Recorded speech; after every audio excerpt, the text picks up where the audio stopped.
morning, dear children. Nice to meet you again. With a very fresh start, we start a new lesson, and that is regarding transportation in animals and plants.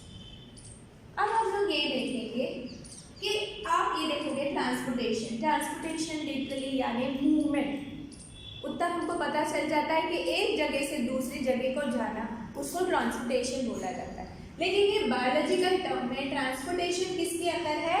Animals और plants के अंदर। अब ये सारे जो organisms है, all organisms जो भी लिविंग है, जब लिविंग थिंग्स की बात कर रहे हैं, प्लांट्स है, एनिमल्स है, ह्यूमन बीइंग्स है, ऑल ऑर्गेनिजम्स नीड क्या चाहिए उनको? फूड, खाना, वाटर, पानी एंड ऑक्सीजन फॉर सर्वाइवल। अगर उनको सर्वाइव करना है, कोई भी कंडीशन में अगर सर्वाइव करना है तो फूड, वाटर, ऑक्सीजन ये चीज़ें मेन है। They need to transport all these to various parts of their body, चाहे वो प्लांट हो, चाहे वो एनिमल हो, चाहे वो ह्यूमन बीइंग। अभी ये सारी जो चीज़ें हैं उनको सारे पार्ट्स ऑफ द बॉडी में ट्रांसपोर्ट करनी होती है। Animals need to transport waste to parts from where they can be removed.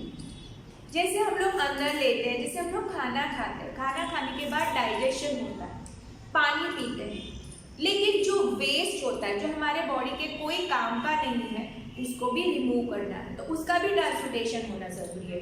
उसको उस पार्ट तक लेके जाना पड़ता है जहाँ से वो वेस्ट निकल जाएगी easily. Transport of substances is therefore required in plants and animals. इसके लिए अंदर इनटेक करने के लिए अच्छी चीज़ें और वेस्ट को रिमूव करने के लिए हमारे लिए ट्रांसपोर्टेशन बहुत ही ज़रूरी है। और सबसे पहले आएगा circulatory system. First let's understand what is the circulatory system. The circulatory system is an organ system. उसके अंदर अलग अलग ऑर्गन्स होते हैं।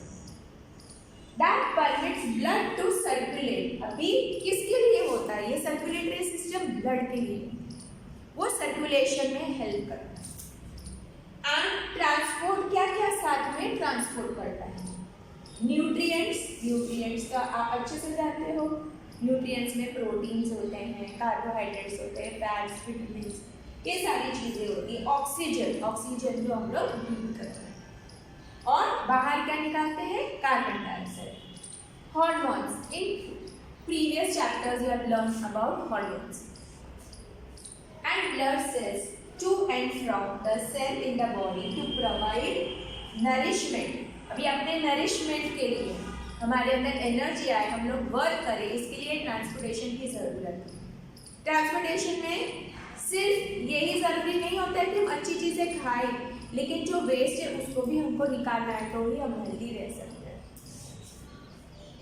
And help in fighting diseases. और क्या होगा? डिजीज भी फाइट करने के लिए केपेबल होने चाहिए।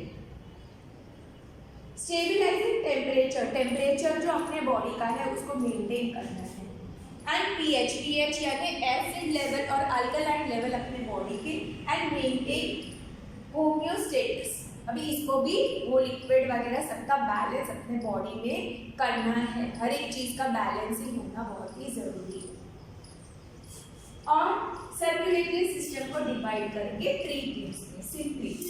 सबसे पहले ब्लड वेसल्स यानी नर्व्स होते हैं जो ब्लड ट्रांसपोर्ट करते हैं, और थर्डली हार्ट। अब हम ये तीनों चीज़ों को डिटेल में लर्न करेंगे।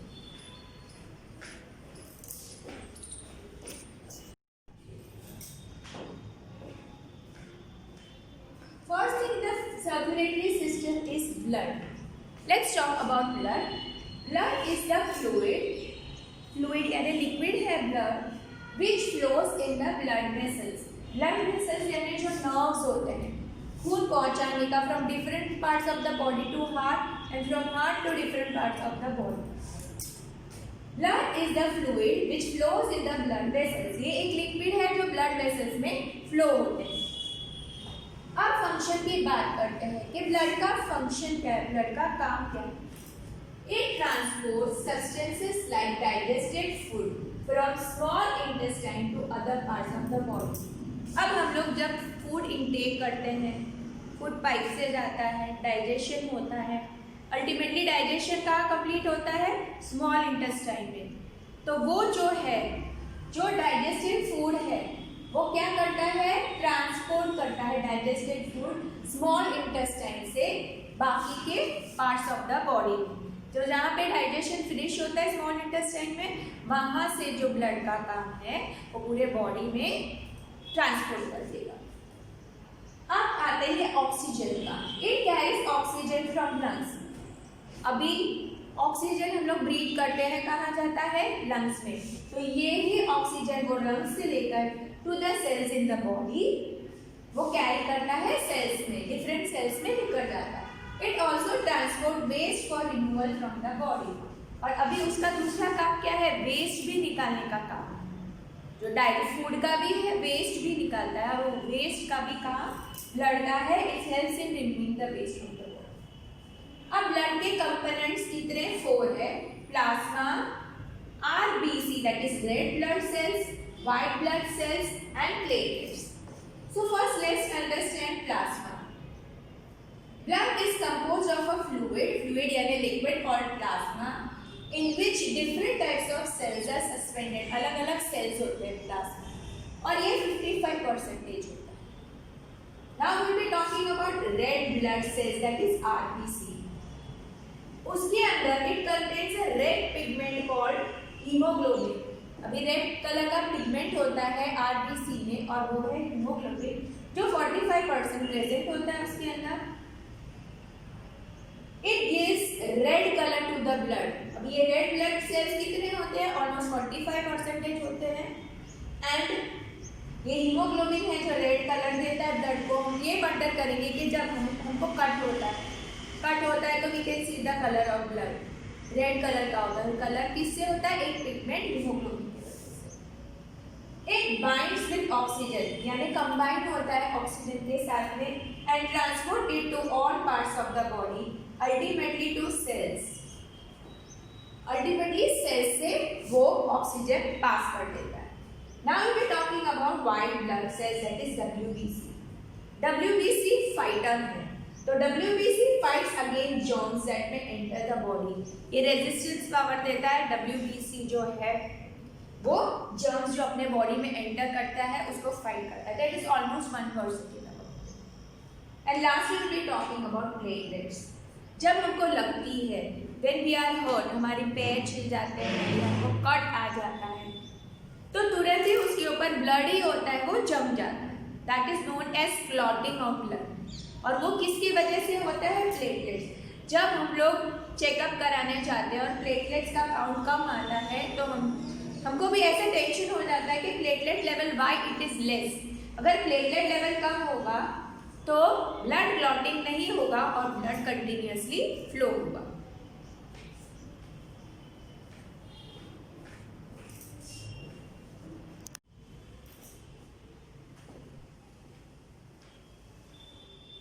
ब्लड वेसल्स, जब हम सांस लेते हैं, जब हम इनहेल करते हैं, fresh supply of oxygen फिल्स the lung. अभी ये जो इनहेल करते हैं हवा, उसमें ऑक्सीजन होता है और वो फ्रेश सप्लाई जो है हमारे लंग्स तक पहुंचता है।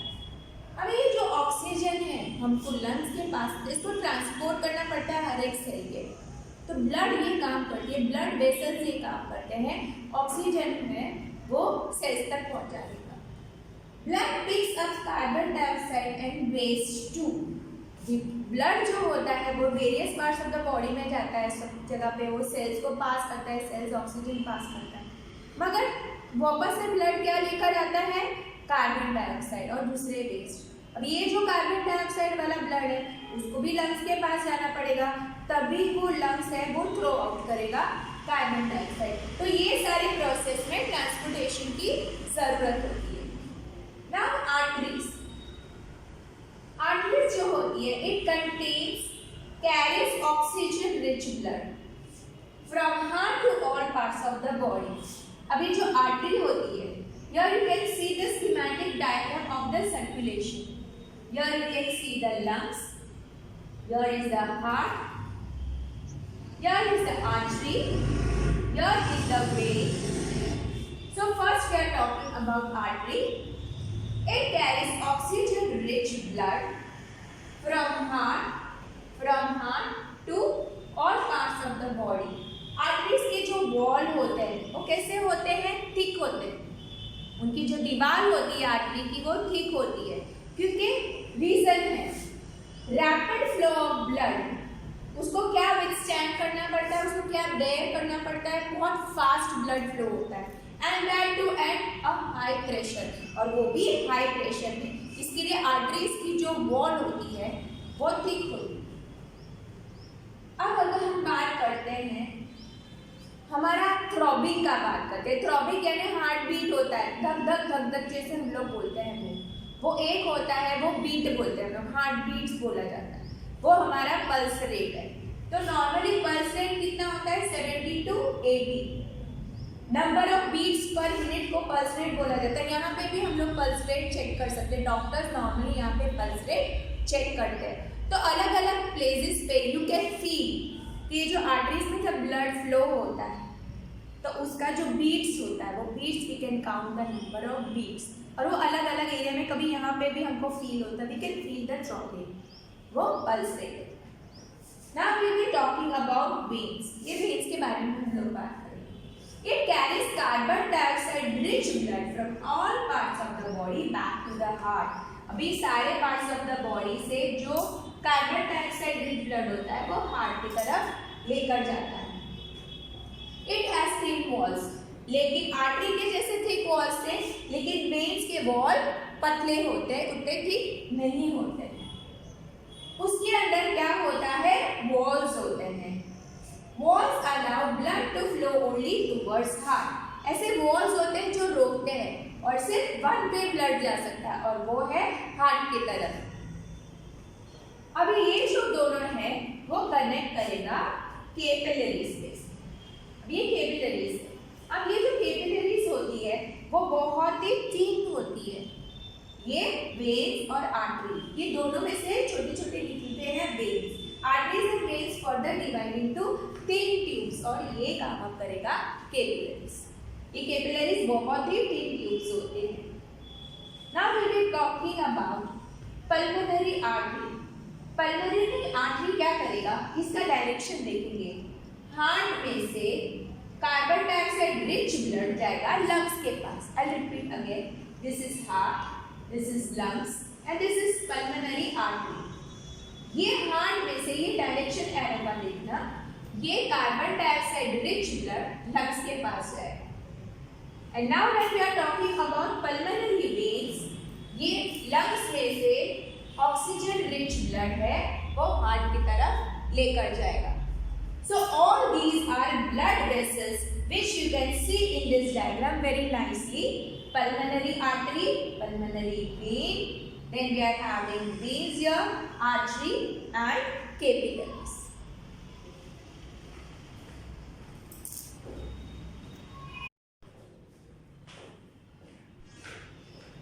Let's learn about heart. That's the main part of our body. क्या हम लोग सोच सकते हैं बिना हार्ट के पंप के हम लोग जिंदा रह सकते हैं? नहीं। तो heart, the heart is an organ which beat continuously. अगर हम लोग यहाँ पे भी टच करते हैं तो can we can feel that our heart is beating continuously, वो धक धक करता रहता है। To act as a pump for the transport of blood, जैसे पंपिंग करता है ब्लड का, पंप की तरह वो एक्ट करता है पूरे बॉडी में पास करने के लिए ब्लड को। Which carries other substances with it, और उसके साथ में दूसरे सब्सटेंसेस को भी लेकर जाती है। I'll repeat again, हार्ट क्या होता है? The heart is an organ, वो एक ऑर्गन है। जैसे अपने डिफरेंट ऑर्गन्स होते हैं वैसा वो भी एक ऑर्गन है। Which beats continuously to act as a pump for the transport of blood, और वो कभी भी रुकता नहीं है, कंटिन्यूअसली चलता रहता है, और वो एक पंप की तरह एक्ट करता है, और उसकी पंपिंग से ब्लड ट्रांसपोर्ट होता है। And it carries other substances in it, और वो दूसरे substances भी कैरी करती है। अभी लोकेशन, हार्ट होता कहाँ है, उसका प्लेस कहाँ है अपने बॉडी में? The heart is located in the chest cavity. जो चेस्ट कैविटी होता है उसके अंदर हार्ट होता है, with its lower tip tilted towards the left. अभी थोड़ा सा उसका टिप जो होता है उसके नीचे का पोर्शन है वो थोड़ा लेफ्ट साइड में टिल्टेड होता है। This is the diagram of the heart. Size रफली the size of our fist, अपनी मुट्ठी के साइज का होता है। जितना अपना हाथ, जितनी अपनी मुट्ठी उतना हाथ का साइज हम लोग रफली ऐसे बोल सकते हैं, ऐसे tilted towards the left. The heart has 4 chambers. अब हम लोग देखेंगे हार्ट के 4 चैम्बर्स है। सबसे पहले उसको ऊपर से हम लोग नोट करेंगे। अब हार्ट के 4 चैम्बर्स है, 1 2 3 4। इट इज रफली divided into 4 chambers. The 2 upper chambers are called atria. अभी ऊपर के जो चैम्बर्स होते हैं उसको बोला जाता है atrium. The 2 lower chambers are called ventricles. अभी नीचे के जो है तो उसको वेंट्रिकल बोला जाएगा। अब ये ऊपर की जो है वो एट्रियम है। राइट साइड का हुआ राइट एट्रियम और दोनों को साथ में मिला के एट्रिया बुलाया जाता है, दैट इज प्लूरल। ये राइट एट्रियम है, ये लेफ्ट एट्रियम है। ओके, ये ऊपर का जो हिस्सा है। अब नीचे का आएगा, नीचे का अगर हम लोग 2 लोअर चेम्बर्स, अब ये नीचे के 2 लोअर चेम्बर्स हम लोग देखेंगे। एक तो राइट वेंट्रिकल है, ये लेफ्ट वेंट्रिकल है, दिस एरिया, और वो दोनों के बीच में इधर wall, you can see this shape, ये बाइकस्फिड वॉल है और ये जो है यहाँ पे जो वॉल है वो ट्राइकस्फिड है। This is the right side and this is the left side. The partition between the chambers. अभी पार्टीशन क्यों है? ये चैम्बर्स के बीच में पार्टीशन क्यों है? ये चैम्बर्स के बीच में पार्टीशन है। You can see the partition. This is the partition between the chambers. The partition between the chambers help avoid mixing of blood rich in carbon dioxide. अभी मिक्स नहीं होना चाहिए, कार्बन डाइऑक्साइड वाला blood और oxygen वाला blood mix नहीं होना चाहिए, इसके लिए पार्टीशन बहुत ही जरूरी है।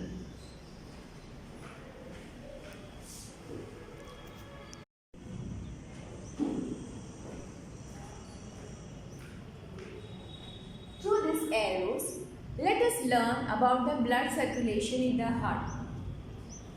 Carbon dioxide rich blood from different parts of the body other than lungs come through vena cava in the right atrium.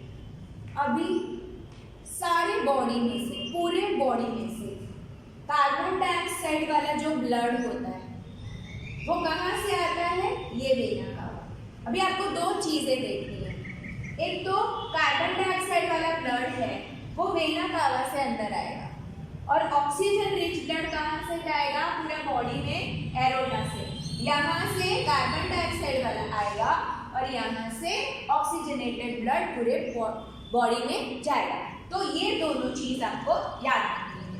ये अंदर आ रहा है, ये बाहर जा रहा है। पर सबसे पहले ये हम लोग प्रोसीजर लाइन से लर्न करेंगे। तो सबसे पहले कार्बन डाइऑक्साइड वाला जो खून होता है जो अपने बॉडी में होता है वो कहाँ से? लंग्स को उनको नहीं काउंट करना है, लंग्स को छोड़ के come through the vena cava. अब वेना कावा से कहाँ जाएगा? ये राइट साइड है हार्ट की, तो ये राइट एट्रियम में जाएगा। आई रिपीट अगेन, वो जो कार्बन डाइऑक्साइड रिच ब्लड होता है वो वेना कावा से आएगा। Different parts of the body का जो खून होता है जिसके अंदर कार्बन डाइऑक्साइड है वो वेना कावा से आते हुए कहाँ आएगा? Right atrium. अब next part, the oxygen rich blood blocked by pulmonary vein. अभी ये पल्मोनरी आर्टरी और पल्मोनरी वेन किससे कनेक्टेड है? लंग्स से कनेक्टेड है। वो प्रीवियस डायग्राम में हम लोगों ने किया था। तो अब हम बात करेंगे पल्मोनरी वेन का। तो the oxygen rich blood brought by the pulmonary vein. अभी ये पल्मोनरी वेन ये लंग्स में से कनेक्टेड है, वो brought by pulmonary veins from both the lungs is poured into the left atrium। अब ये लेफ्ट एट्रियम में जाता है। कौन सा वाला खून? ऑक्सीजनेटेड वाला, अच्छा वाला खून जो ऑक्सीजनेटेड खून होता है लंग्स में से पल्मोनरी वेन लेकर आता है और वो लेफ्ट एट्रियम में। और राइट एट्रियम में क्या था? जो वेना कावा कार्बन डाइऑक्साइड वाला खून लाया था वो था। तो अब ये दोनों साइड का हमने बात कर दिया, राइट एट्रियम का भी बात कर दिया और लेफ्ट एट्रियम का भी बात कर दिया।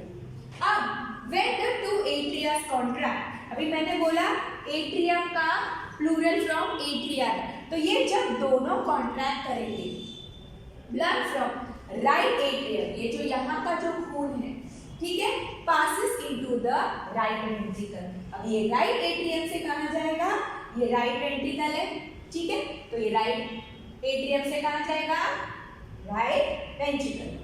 अब ये दोनों कॉन्ट्रैक्ट हो गए।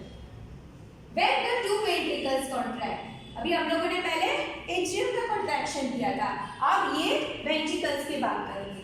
When the two ventricles contract, carbon dioxide rich blood from right ventricles, अभी राइट वेंट्रिकल का जो ये ब्लड है अपना कार्बन डाइऑक्साइड वाला goes through the lungs। अभी यहाँ पे क्या हो गया, यहाँ पे कार्बन डाइऑक्साइड वाला खून था, ये वेना कावा से आया था राइट एट्रियम में, फिर चला गया यहाँ पे राइट वेंट्रिकल में, इतने तक है, ठीक है। फिर जब ये दोनों वेंट्रिकल्स कॉन्ट्रैक्ट करेंगे तब क्या होगा, blood from the right ventricle goes to the lungs through pulmonary artery। अभी पल्मोनरी आर्टरी क्या करेगा, ये रहा पल्मोनरी आर्टरी। अभी ये पल्मोनरी आर्टरी जो है, ये वाला जो खराब वाला खून है वो लेकर जाएगी लंग्स में, जबकि पल्मोनरी में ऑक्सीजनेटेड ब्लड आ रहा है, लेकिन पल्मोनरी आर्टरी क्या होता है, कार्बन डाइऑक्साइड रिच ब्लड को लंग्स के पास लेकर जाएगा। तो ऐसे आया वेना कावा राइट एट्रियम से राइट वेंट्रिकल में गया, फिर पल्मोनरी आर्टरी से लंग्स में गया।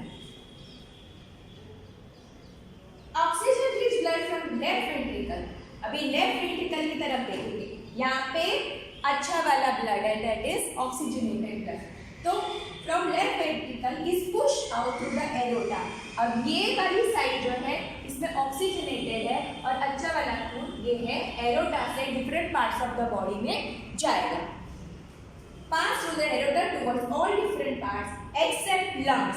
लंग्स को काउंट नहीं करना है, लंग्स के साथ सिर्फ ये दो कनेक्टेड है, पल्मोनरी आर्टरी और पल्मोनरी वेन, ये दोनों ही लंग्स से कनेक्टेड है। I'll explain to you once more। अब सबसे पहला क्या होगा, कार्बन डाइऑक्साइड रिच ब्लड जो है, जो अलग अलग पार्ट्स ऑफ द बॉडी में से है, ठीक है, वो वेना कावा से पास होगा और कहाँ आएगा, राइट एट्रियम में आएगा। अभी जो रिच ब्लड है, ऑक्सीजन रिच ब्लड है, अभी इसको देखेंगे, ठीक, लंग्स से आएगा इधर। The oxygen rich blood brought by the pulmonary vein from both the lungs is poured into the left atrium. अभी लेफ्ट एट्रियम, जब हमने दोनों एट्रियम का बात कर दिया, राइट एट्रियम का भी बात कर दिया, लेफ्ट एट्रियम इसमें कार्बन डाइऑक्साइड वाला खून, इसमें ऑक्सीजनेटेड है। यहाँ पे कौन लाया, पल्मोनरी वेन लाया, और यहाँ कौन लाया, वेना कावा लाया। अब ये दोनों जब कॉन्ट्रैक्ट होंगे, लेफ्ट एट्रियम और राइट एट्रियम, ये एट्रिया बोला जाता है, तो साथ में कॉन्ट्रैक्ट करेंगे तो क्या होगा, राइट एट्रियम का खून चला जाएगा राइट वेंट्रिकल में। अब जब दो वेंट्रिकल साथ में कॉन्ट्रैक्ट होंगे, जब दोनों ventricle carbon dioxide rich blood, यहाँ पे कार्बन डाइऑक्साइड वाला ही ब्लड है, वो कहाँ पे जाएगा, पल्मोनरी आर्टरी में जाएगा। पल्मोनरी आर्टरी से कहाँ जाएगा, lungs. Oxygen rich blood from left ventricle, अभी लेफ्ट वेंट्रिकल में तो अच्छा ब्लड है, तो यहाँ से सीधा पुश होके एरोटा में जाएगा और एरोटा से different parts of the body में जाएगा। I hope you have understood this diagram nicely.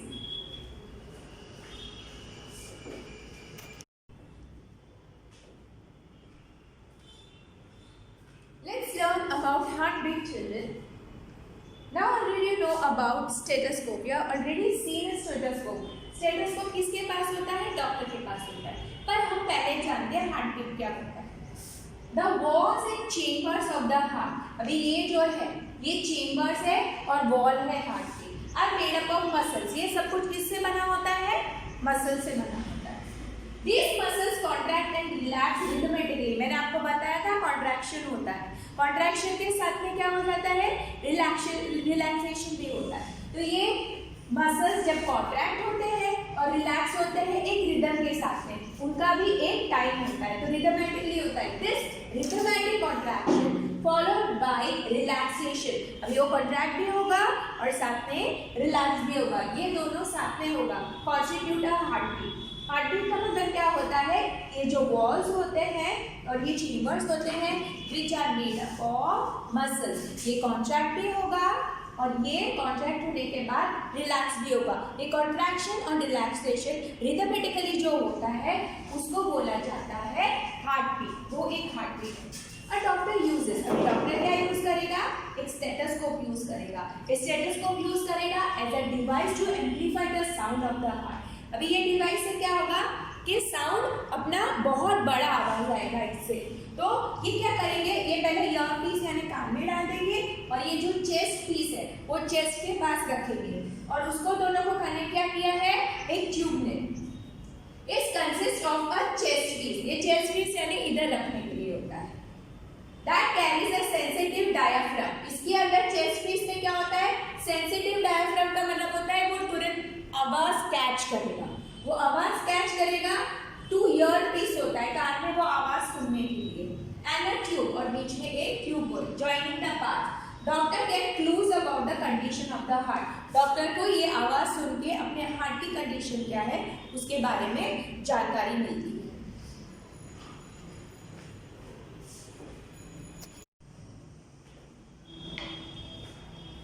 Come on now, let's do one activity. And that activity is regarding model of stethoscope. अभी stethoscope कैसे बनाना है और हम कैसे उसको चेक कर सकते हैं अपने आप। Let's start. Take a small funnel. एक छोटा सा फनल लें। पहले हम इधर देखेंगे, एक छोटा सा फनल लेना है और उसका डायमीटर 6 to 7 सेंटीमीटर डायमीटर होना चाहिए। डायमीटर का मतलब है ये जो हिस्सा होता है सेंटर का, जैसे इक्वेटर हम लोग बोलते हैं ना बीच को कट करता है, वैसे वो ही डायमीटर लेना है हमको 6 to 7 सेंटीमीटर्स, वो फनल का लेना है। अभी उसके ऊपर एक रबर ट्यूब लगाना है 50 centimetre long tightly on the stem of the funnel. अभी यहाँ पे एक ट्यूब लगाना है 50 सेंटीमीटर लॉन्ग करना है, ये फनल में हम लोग ट्यूब लगाएंगे। अभी क्या करना है ऊपर की तरफ, ठीक है। स्ट्रेच और रबर शीट, एक रबर की शीट लेनी है, उसको हम खींचेंगे, उसको खींच के हम लोग ये फनल के ऊपर ये जैसे अटैच कर रहे हैं हाथ से वैसे करना है। स्ट्रेच और रबर शीट और balloon on the mouth of the funnel, this is known as the mouth of the funnel. यहाँ पे स्ट्रेच करना है and fix it with the rubber band. अभी उसको एक रबर बैंड से फिक्स करना है। आई रिपीट अगेन, सबसे पहले एक फनल लेना है, फनल लेने के बाद नीचे उसको एक रबर ट्यूब लगाना है, ऊपर हमको एक रबर शीट को खींच के उसके ऊपर उसके ये फनल का माउथ इधर फनल के माउथ के ऊपर लगा के उसको फिक्स करना है, किससे रबर बैंड से। रबर बैंड उसको गोल लगा देंगे तो ये बिल्कुल फिक्स हो जाएगा।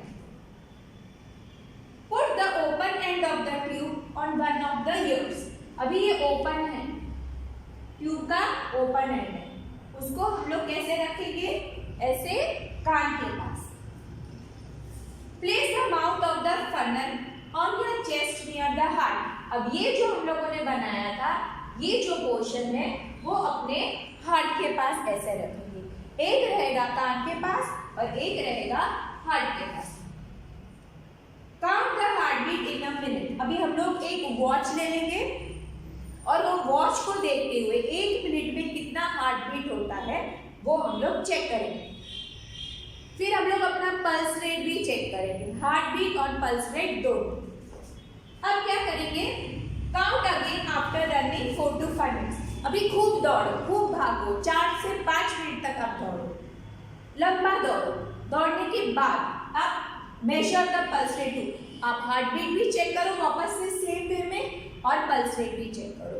इतना याद रखना कि हार्ट बीट और पल्स रेट सेम होता है। अगर हम लोग दौड़ के आएंगे तो अपना हार्ट रेट भी वही रहेगा और पल्स बीट भी सेम रहेगी, और जब हम लोग रेस्ट पे होते हैं तभी अपनी हार्ट बीट और पल्स रेट सेम होते हैं। लेकिन हम लोग जो रेस्ट करते हैं और जो हम लोग दौड़ के करते हैं वो दोनों को हम लोग को कंपेयर करना है, यानी दोनों को हम लोग कंपेयर करेंगे और हमको ये पता चलेगा कि जब हम दौड़ते हैं तब अपनी हार्ट बीट और पल्स रेट दोनों इंक्रीज हो जाता है जबकि हम लोग नॉर्मल वे में रहते हैं। So this is how to make the model of the stethoscope. ये आप घर पे बना सकते हो और ये घर में बना के ऐसे आप अपने आप चेक कर सकते हो।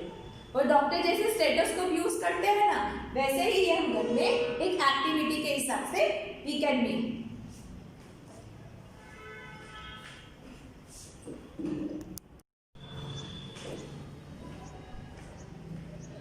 excretion. Now let's talk about excretion.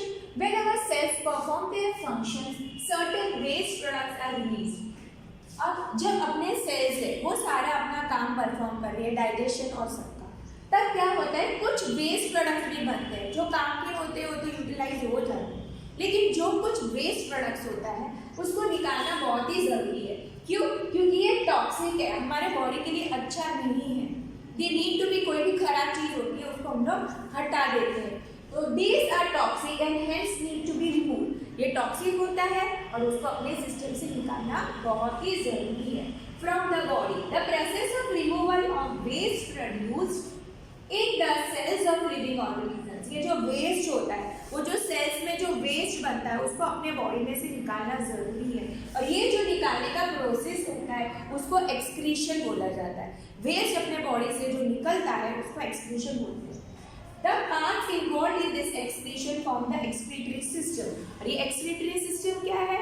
वो parts है जो ये waste removal में अपनी मदद करते हैं, उसको excretory system बोला जाता है।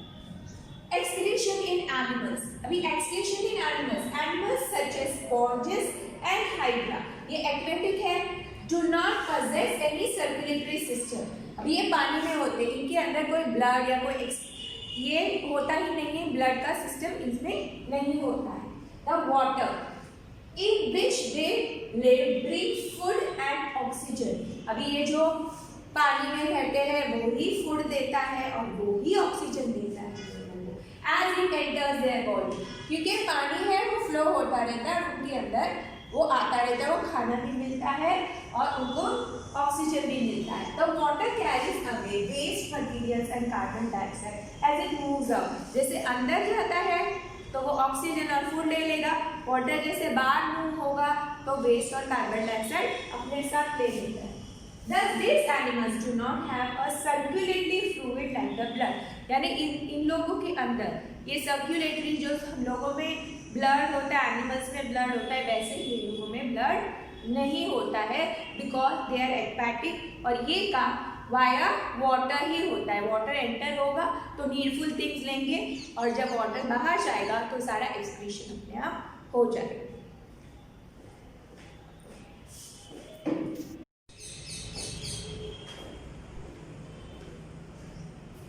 Human excretory system. Excretory system in humans. अभी हमारे बॉडी में जो वेस्ट होता है, the waste present in the blood, अपने ब्लड में जो वेस्ट होता है हैज टू बी रिमूव्ड। अभी ब्लड में अच्छा भी होता है और वेस्ट प्रोडक्ट्स भी होता है। अब ये वेस्ट प्रोडक्ट्स को हमको निकालना बहुत ही जरूरी है। The waste present in the blood has to be removed from the body. A mechanism to filter the blood is required. Filter करना पड़ेगा ब्लड को, उसमें से अनवांटेड थिंग्स निकालने के लिए। उसके लिए एक चीज की जरूरत है, एक ऑर्गन की जरूरत है, एक मैकेनिज्म की जरूरत है, जिससे ये चीज फिल्टर होगी, अच्छी चीज रह जाएगी और बुरी चीज इसमें से निकल जाएगी। A mechanism to filter the blood is required. This is done by blood capillaries। अब लोगों ने capillaries हार्ट वाले उसमें पढ़ा था कि capillaries यानी छोटे छोटे नर्व्स होते हैं। This is done by blood capillaries in the kidneys। अभी ये किडनीज में होता है, ब्लड कैपिलरीज होता है, वो फिल्टर करने का काम करता है। किस चीज को फिल्टर करता है? ब्लड में से वेस्ट को। तो ये दो किडनीज है, ये 2 किडनीज है यहाँ पे। You look at the diagram. This is human excretory system. Here you can see 2 kidneys. They are brownish purple in color like kidney beans। उसकी तरह होते हैं। तो यहाँ पे ब्लड कैपिलरीज होती है जिसके अंदर फिल्टरिंग का काम होता है और ये मैकेनिज्म है प्यूरिफाई करने का। When blood reaches the 2 kidneys, अभी ब्लड आ रहे हैं। अब ब्लड कहाँ पे पहुँचते हैं? ये 2 किडनी का ब्लड रीच करता है, ब्लड पहुँचता है। It contains both useful and harmful substances। जब ब्लड वहाँ पे पहुँचता है तब दोनों चीजें होती है, अच्छी वाली चीजें भी होती है और बुरी चीजें भी होती है। तो जब ब्लड ये 2 किडनी में पहुँचेगा तो इतना याद रखना, हार्मफुल भी होता है और यूजफुल थिंग्स भी होता है। The useful substances are absorbed back into the blood. अब क्या होगा, जो अच्छी वाली चीज है वो वापस ब्लड ले लेगा, एब्जॉर्ब कर लेगा, अपने में ले लेगा blood. The waste dissolved in water are removed as urine. अब ये जो वेस्ट पानी में जो डिसॉल्व है वो किस तरीके से निकलता है, यूरिन के तरीके से निकल जाता है. अच्छी चीजें है वो ब्लड वापस ले लेगा इधर जाकर किडनीज में जाके, और जो वेस्ट रहेगा वाटर में से वेस्ट डिसॉल्व होके यहाँ से निकलेगा और यूरिन की तरह निकलेगा. From kidneys the urine goes to the urinary bladder. अभी यूरिन यहाँ पे बनता है, ठीक है, यूरिन यहाँ पे बनता है. फिल्टर होने के बाद जो वेस्ट है वो कहाँ कलेक्ट होगा, यूरिनरी ब्लैडर में. ये अपना ब्लैडर पूरा भर जाता है और जब हमको प्रेशर आता है, जब ये फुल हो जाता है तब हमको उसको एम्प्टी करने जाना पड़ता है. तो यूरिन इसमें बढ़ता रहेगा. Through tube like ureters. अभी ये यूरिटर्स है, यहाँ पे ट्यूब है, या किडनी में से जो यूरिन होती है वो यूरिन ये ट्यूब पाया जाता है, यूरिटर्स पाया जाते हैं ट्यूब से और कलेक्ट हो जाएगा यूरिनरी ब्लैडर में. It is stored in the bladder and is passed out through the urinary opening. अभी ये है और यहाँ से पास आउट होता है, निकलता है कहाँ से, यूरिनरी ओपनिंग से. At the end of the muscular tube called urethra. अभी ये है muscular tube. ये एक ट्यूब है, उसको यूरिथ्रा बोला जाता है. ये क्या है, यूरिथ्रा. सबसे पहले यूरिन यहाँ कलेक्ट, यहाँ से होता जाएगा, यहाँ से जाएगा, यूरिथ्रा से जाएगा, फिर यूरिनरी ब्लैडर में कलेक्ट होगा और यूरिथ्रा एक tube like muscular tube like structure है और यूरिनरी ओपनिंग में से वो यूरिन पास आउट हो जाएगा. The kidneys, now first we are talking about kidneys. Then next is ureters two. एक को ureter बोलेंगे, दो को ureters बोलेंगे.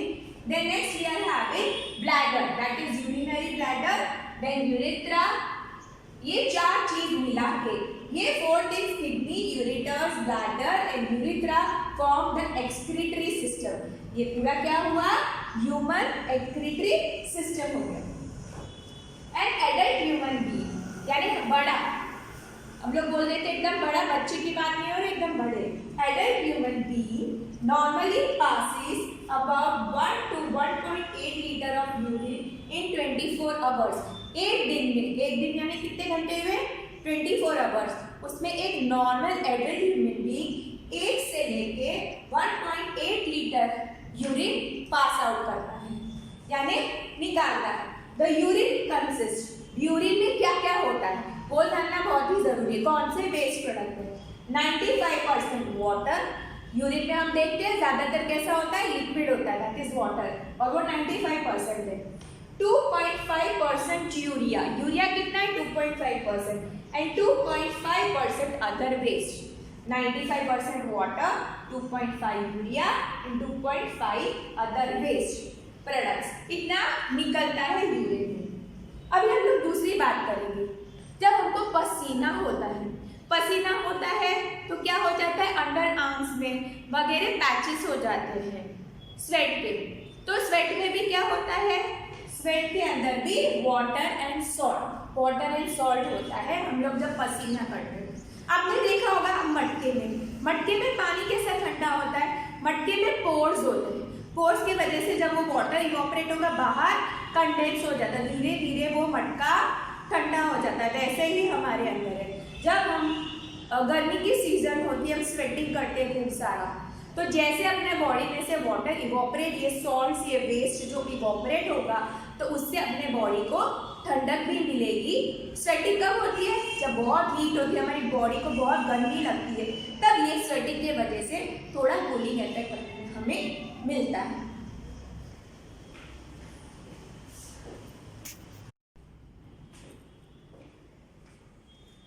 Aquatic animals like fishes excrete cell waste as ammonia.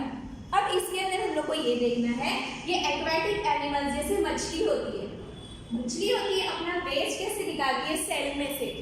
कौन सा वेस्ट निकालती है, ammonia, which directly dissolves dissolves in the water. Fish जो वेस्ट निकालती है वो क्या होता है, अमोनिया जो वाटर में डिजॉल्व हो जाती है। सम लैंड एनिमल्स जैसे बर्ड्स होते हैं, जमीन में रहने वाले बर्ड्स होते हैं, लिजर्ड्स होती है, स्नेक होते हैं, एक्सक्रीट अ सेमी सॉलिड।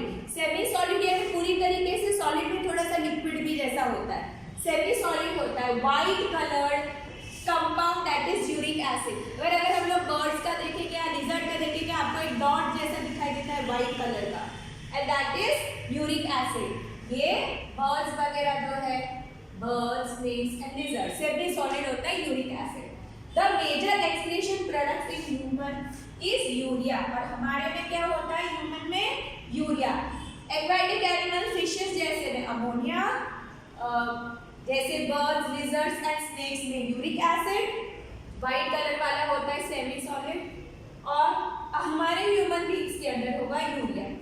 अभी कभी कभी क्या हो जाता है कि किडनी, ये जो किडनी होती है वो फेल हो जाती है। कैसे फेल हो जाती है, कोई इन्फेक्शन लग जाता है या तो कोई इंजरी हो जाती है किडनीज के ऊपर, तब क्या करना पड़ता है, क्योंकि किडनी का काम है ब्लड को फिल्टर करना और ब्लड में से वेस्ट निकालना।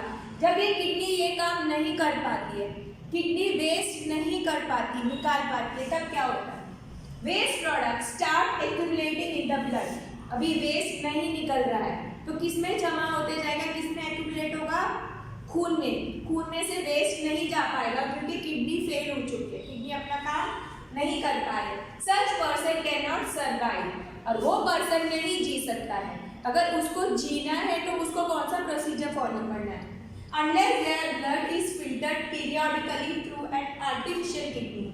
अभी उनको फिल्टरिंग करना पड़ेगा, उनकी ओरिजिनल किडनी काम नहीं करती है तो आर्टिफिशियल किडनी से उनको करना पड़ेगा, और इस प्रोसेस को बोला जाता है डायलिसिस। आपने बहुत बार सुना होगा कि आपके घर में, आपके रिलेटिव में, आपके फ्रेंड्स में किसी का डायलिसिस का ट्रीटमेंट होता है। तो डायलिसिस कुछ भी नहीं है, जब अपनी किडनी फंक्शन करके वेस्ट नहीं निकालती है तब उनको क्लिनिक में जाना पड़ता है, हॉस्पिटल में जाके आर्टिफिशियल किडनी से आफ्टर सम टाइम उनको पीरियडिकली जाना पड़ता है और डायलिसिस कराना पड़ता है। जो आर्टिफिशियल किडनी रहेगा वो उनका वेस्ट निकाल देगी।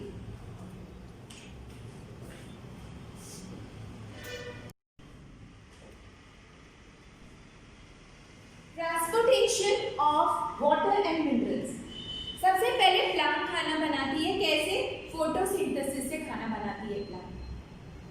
कार्बन डाइऑक्साइड एटमॉस्फेयर में लेती है, गैस सनलाइट से, और वाटर जो उनको मिलता है रूट से, उससे खाना बनाती है।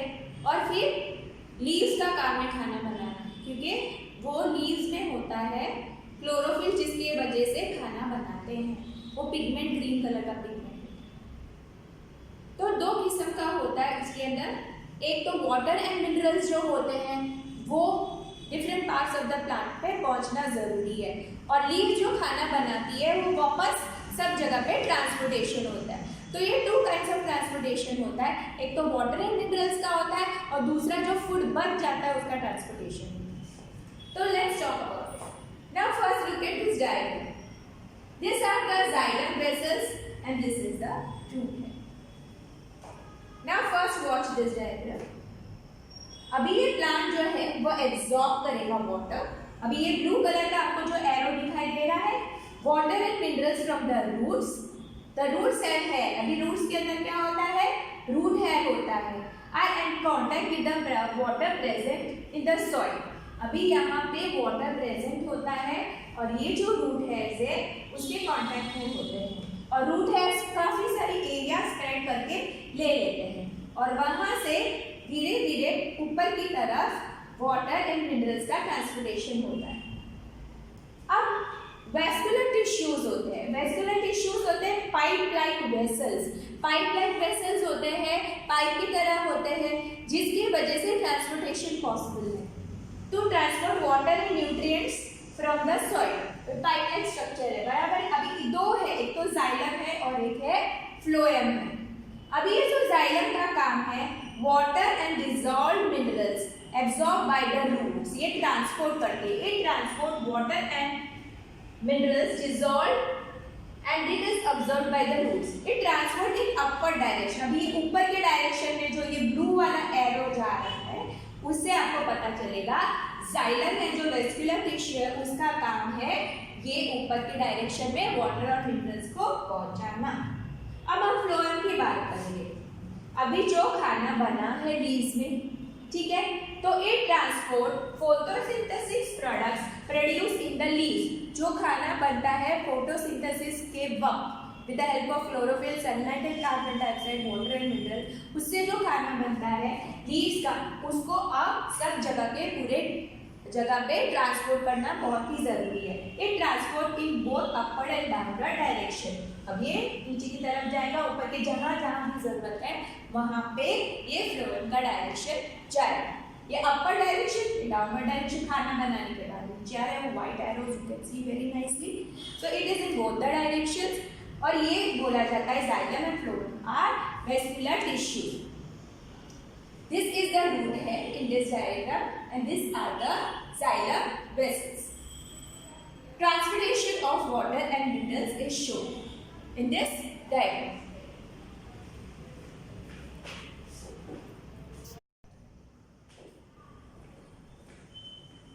We will perform one activity and with the help of the activity will prove that xylem that is present inside the stem, ये जो जाइलम होता है उसकी वजह से ऊपर वाटर एंड मिनरल्स ट्रांसपोर्ट होते हैं। So here you can see the xylem vessels. You have kept the diagram like that only. For that what you need? First you need what you need is film. ये glass है. This is a transparent tumbler. Fill 1/3 of the glass tumbler with water. अभी ये जो glass tumbler है हम लोग ने उसमें 1/3 ग्लास को वाटर से भर दिया है, पानी से भर दिया है। Add few drops red ink. इसके अंदर ये जो पानी है, ग्लास में पानी लिया, उसमें 3-4 ड्रॉप्स हम लोग रेड कलर की इंक डालेंगे। Cut the base. अभी हम लोग ये लेंगे, एक हर्ब का प्लांट लेंगे, कोई भी हर्ब लेंगे, क्योंकि हर्ब का वो बहुत ही स्टेम डेलिकेट होता है और उसकी वजह से हम लोग इजीली देख सकते हैं। अगर हम लोग श्रब लेंगे तो ब्राउन कलर की स्टेम रहेगी और हम लोग ढंग से उसको देख भी नहीं पाएंगे। तो हम लोग को टेंडर हर्ब की स्टेम लेंगे और उसको नीचे से बेस से कट करना है। Cut the base of the stem of the herb, place it in the glass. अभी उसको ग्लास के अंदर रखना है। जब हम लोग ग्लास के अंदर रखते हैं तब वो ग्रीन कलर का ही होता है। अब इसके अंदर देखो stem placed in coloured water. अब ये ए वाला देखो, ये हम लोगों ने कलर्ड वाटर में स्टेम रख दी है। अभी उसको कितने टाइम तक रखना है? Keep it overnight and observe. पूरी रात रहने दो, पूरी रात उसको कट करके रेड कलर के इंक वाले पानी में ये ग्लास के अंदर ये हर्ब है उसको रहने दो। अभी पूरी रात वो प्रोसीजर होगा। Cut the stem across and observe. अभी दूसरे दिन जब आप ऑब्जर्व करोगे तो वो स्टेम को अगर आप कट करोगे, यहाँ से कट करना है आपको, अगर आप कट करोगे तो you will observe red colour inside the stem. ये आपको दिखाई देगा। बट ये है enlarge view of open end of the stem, ऐसे आपको रेड कलर इधर दिखाई देगा, ठीक है। और ये बी में ये वाटर रेड कलर का जो इंक है, वाटर है रेड वाला, वो इधर सब जगह ट्रैवल कर रहा है। इसके लिए ये हर्ब में, स्टेम में और लीव्स में रेड कलर आ चुका है। Keep it overnight and observe. Cut the stem across and observe red color inside the stem. अभी stem में red color हो गया है। Veins, narrow tubes inside the stems appear red. अंदर जो नसें होती है और ट्यूब्स होती है वो सारे रेड कलर की हो जाएगी पूरी रात रखने के बाद।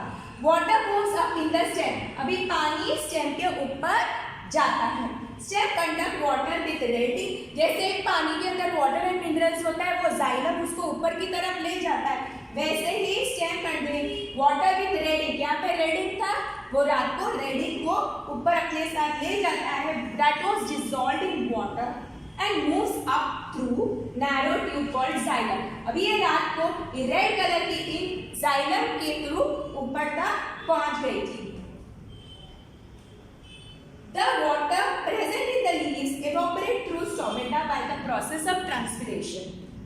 जैसे हम लोग स्वेटिंग करते हैं ह्यूमन बींग्स, वैसे प्लांट्स में ट्रांसपिरेशन होता है।